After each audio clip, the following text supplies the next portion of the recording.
మూడు రాజధానుల పేరుతో అమరావతి అభివృద్ధిని మరిచి 1200 రోజులుగా అమరావతి రైతులు ఎన్నో వ్యయప్రయాసాలు కోర్చి వాళ్ళు 32,000 ఎకరాలు భూమి ఇస్తే ఈరోజు అమరావతిని అసలు రాజధాని అది గ్రాఫిక్స్ అని చెప్పి ఈరోజు అదే అమరావతిలో జగన్మోహన్ రెడ్డి పరిపాలన సాగిస్తా ఉన్నాడు.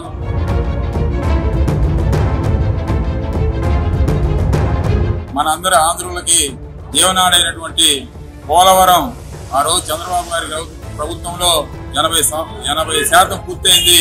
మిగతా 20% పూర్తి చేయడానికి ఈ రోజు కూడా దిక్కులేని పరిస్థితి ఏర్పడింది.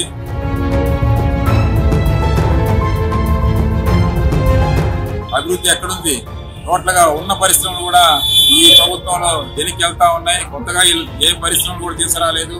పోతే పంచాయతీరాజ్ రోడ్ల నిర్మాణం కూడా అస్తవ్యస్తంగా ఉంది. ఎటుపోవాలన్నా కానీ గుంతలమైపోయి అసలు రోడ్ల మీద తిరిగే పరిస్థితి లేదు.